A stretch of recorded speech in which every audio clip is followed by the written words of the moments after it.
How do you avoid flying on a Boeing 737 MAX? Now, you know, I just flew out here, and Jimmy was nice enough, by my request, to make sure I would be on an Airbus. So this is something I myself am doing. Although I'll tell you, coming out here, when we do the Boeing story tomorrow, I don't know, Friday was a very bad day. You had the shit plane. Another Boeing had to be turned back for engine trouble. And yet another one, 7 passengers were injured because of wind shear.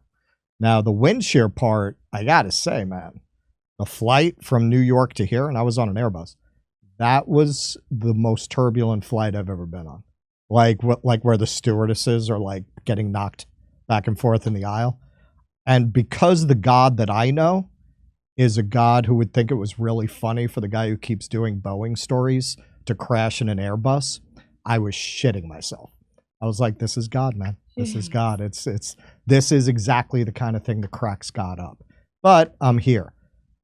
Unless certain theories about alternate realities are true, and I actually did crash, and this is the quantum parallel universe that I wound up in. But either way, I think I'm here. So how do you avoid flying on a Boeing? If you're leery of flying on a Boeing plane, you're not alone. Search for Boeing on TikTok or Reddit or X, formerly Twitter, and you'll find thousands of people with similar fears, you think? Those fears stem from the spate of media reports of incidents on Boeing planes since the beginning of the year, most infamously the one on January 5th, when Alaska Airlines Flight 1282 lost a door after takeoff. The plane was a Boeing 737 MAX 9. I'm more worried about the 2 MAXes that crashed than the one that lost the door. But there's a lot of reason to worry. It wasn't the first time a Boeing 737 MAX made the news for all the wrong reasons. In October 2018, a Boeing 737 MAX 8 aircraft crashed in Indonesia minutes after takeoff, killing 189. 5 months later, another Boeing 737 MAX 8 crashed in Ethiopia, killing 157. News of the Alaska Airlines incident raised the specter of these previous crashes, as well as a new round of anxiety about flying on Boeing planes. That anxiety has only increased in the months since, as problem after problem has continued to occur with the company's aircraft. The constant media focus on Boeing's failures is understandably making some frequent flyers apprehensive of stepping onto a Boeing 737 MAX. If you're one of them, there are several tricks and tools you can use to avoid flying on one, though there is also one significant limitation to these methods. There are various ways you can avoid flying on a Boeing 737 MAX, but each takes a little work. The first is to know your airline, or rather know which airlines have Boeing 737 MAXes in their fleets. Flight Travel Engine Alternative Airlines has put together a list of global carriers that aren't currently deploying 737 MAX planes. In the U.S., this list is pretty much limited to the smaller airlines, including Avalo, Frontier, Hawaiian, JetBlue, Spirit, and Sun Country. Allegiant Air was on the list, but will begin receiving 737 MAXes this year. Alternative Airlines also notes that Delta does not yet fly the 737 MAX, although it's got the aircraft on order for 2025. You got that? So you're good on Delta for the rest of the year, but then pick another airline. However, larger U.S. airlines that have MAXes in their fleets don't use these planes exclusively. That's how I got on an Airbus, because actually the airline I was on has them.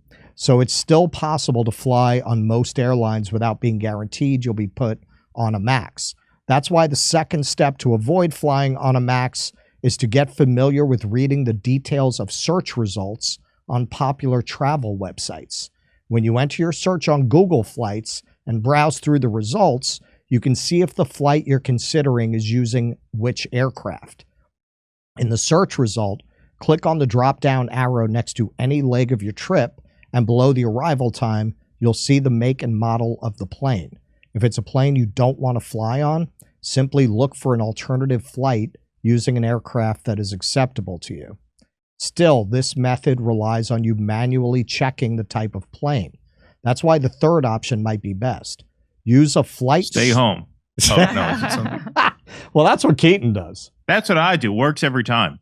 Works every time. Perfect record. I've never ended up on a 737 MAX yet. Keaton, well, you know, I used to laugh at Keaton for never leaving his home. He went to Connecticut, man. The guy comes back with a face swelled up like a beach ball. Yeah, I look like the inbred guy in Midsommar, the movie. Yeah, from a horsefly bite. It was like the cast of Deliverance. Yeah, just Connecticut, just like the next state over. So no, it's a hot summer day. I was walking my dog back in the house, and yeah, out of the sky, this murderer horsefly comes down, gets me right in the lip. I had to go to urgent care. I had to get what's the steroid? Prednisone. Yeah, I had to get that. So Keaton maybe shouldn't fly. He said he was going to come out here, and I was like, he's not going to fucking come out here. I thought my family had points on credit card miles because they ran a small jewelry business, and they racked up a lot of miles to using the business card for everything, but they used them all, and it would have cost like $1,500 to fly the family out there. So I figured, the hell with it. It's always a reason, man. It's always a reason, dude. The guy lives upstate, and every time he says he's going to come down to the city, never. It's always something, man. No I'm going to be down involved. in the city 2 weeks, canvassing for Jose Vega. We'll see. We'll see. I'll be there. I'll believe it when I see it. So the third option might be best. Use a flight search engine that allows you to exclude flights on specific type of aircraft from appearing in your search results. There are a few that do this. On Kayak's result page, simply scroll down and click the model header. That is probably what I'm personally going to do in the future, because the other ways sound too complicated. Next, just choose to exclude any flights from the search results that include a plane you don't want to fly on. There's another flight search engine that makes it even easier to exclude MAXs from your search results. Search on Alternative Airlines Boeing Alternatives page, and the results you see will automatically exclude flights on Boeing 737 MAX planes. If you use Alternative Airlines search tool from another page on the site, MAXs will be included in the result, but you can manually choose to hide those flights or the flights on other types of planes. Alternative Airlines head of customer acquisition and SEO, Mark Agate, tells me that, quote, since the beginning of the year, we've seen an increase of 118% in users, recording just over 80,000 in March, who are specifically looking for non-Boeing flights. But even using those is no guarantee that your flying is MAX free. That's because airlines can and frequently do swap out planes on the day they're scheduled to depart due to scheduling or maintenance issues. What this means is even if you've made sure to book your flight on, say, an Airbus, like I have, you may end up on a MAX or some other plane anyway. If airlines weren't able to swap out planes, there would be even more delays and cancellations than there already are. The good news is that many airlines will let you change to an alternative flight. And then Fast Company gives a disclaimer.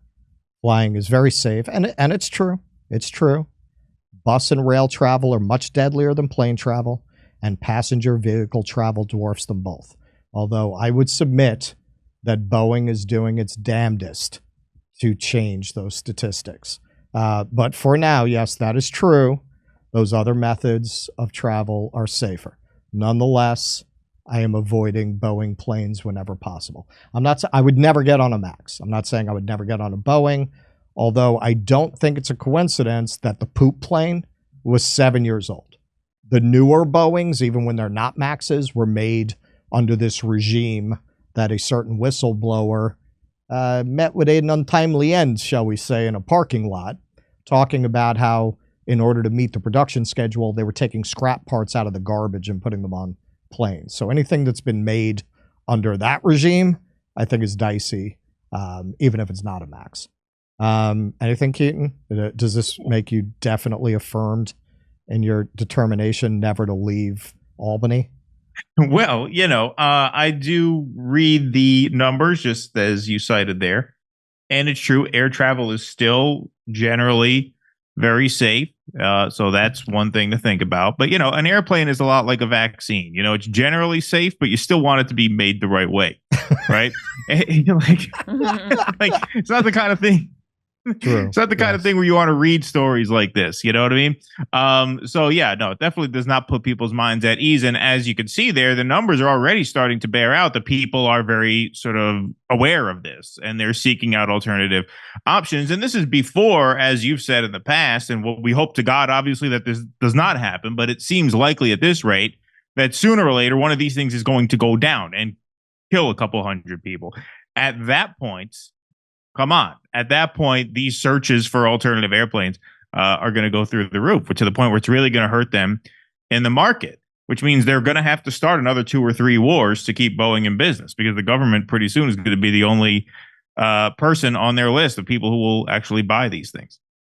And, you know, it's funny because you always have these Congress people talking about encouraging our enemies. I mean, isn't Boeing encouraging our enemies? Because, you know, if I were looking to take on the United States right now, I'd say, don't worry. They contract Boeings for their military. What do we have to lose? They'll be crashing all over the battlefield. Right. Yeah, it's psychological because, look, man, I mean, we're primates. Our brain does not like to be flying around in the air like that. So when you're sitting in a car, it's just psychological. I'm on the ground. When you're in a plane like I was Saturday, and you can feel the plane like a roller coaster going up and down, mentally, you're just not going to take it the same way. Yes, and you don't have any control over it, you know. That's which is it. Probably it's the total lack of control. It's totally out of your hands. Nothing exactly. You can do. And like statistically, you're probably better off not having that kind of control, but it still feels worse. It feels less certain. So the moral of the story, kids, fuck Boeing. Avoid flying on a Boeing. That's my advice, even though flying is safer than driving. All right, Keaton, anything? Nope. I think that was a beautiful segment. That was a perfect segment. People are saying they've never seen a segment like that before. They've been saying, I can't believe it's like he never left. Yeah. Like he never left. It's like he wasn't even gone. Hey, there's still tickets available in Stockholm, Oslo, Stroudsburg, Pennsylvania, Cortland, New York, Oakmont, Pennsylvania, El Paso, Texas, San Antonio, Texas, Edmonton, Alberta, Vancouver, British Columbia, Denver, Ashland, Virginia, and Athens, Georgia. See you there.